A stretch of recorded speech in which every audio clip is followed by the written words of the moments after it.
'cause virtual is Your number one place for unboxings, reviews, and how-tos. Tech MRB. Cause virtual is where we live. Cause virtual is where we live.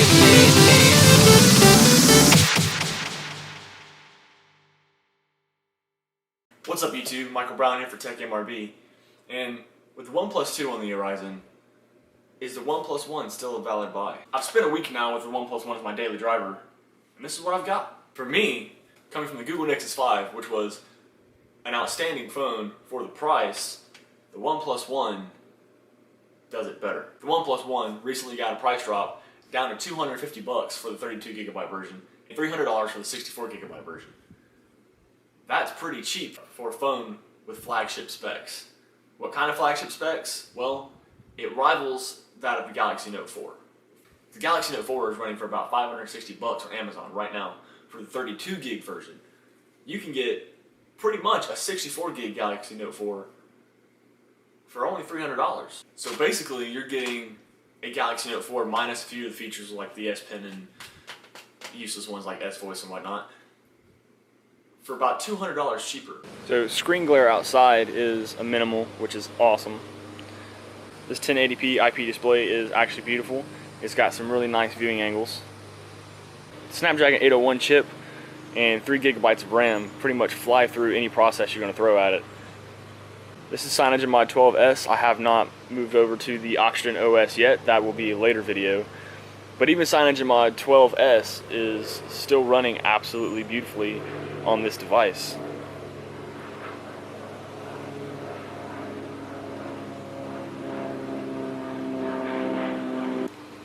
Battery life on this phone, especially coming from a phone like the Nexus 5, is absolutely phenomenal.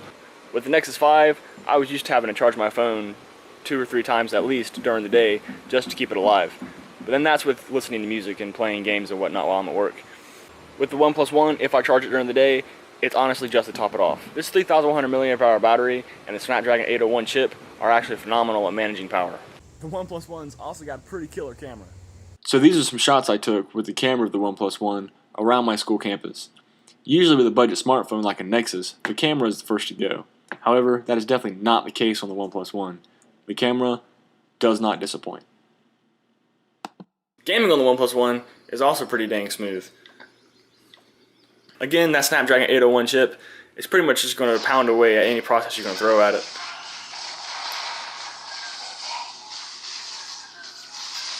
Also, another plus of the OnePlus One is, again, that it is the signage of my device.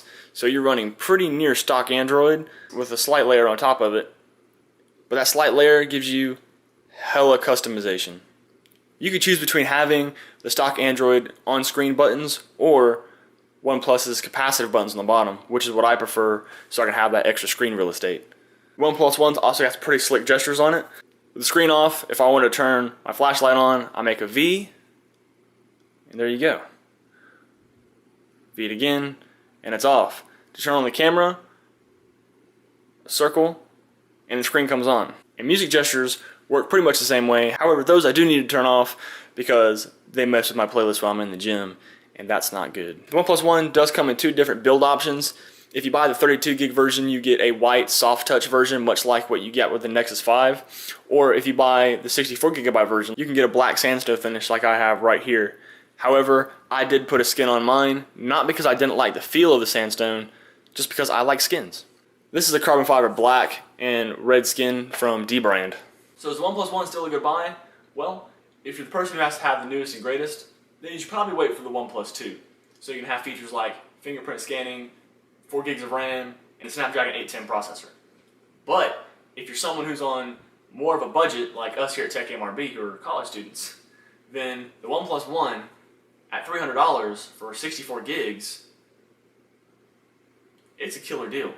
If you like this video, hit that like button down below, comment, subscribe if you really like it. My name is Michael Brown with Tech MRB, and I'll catch you next time.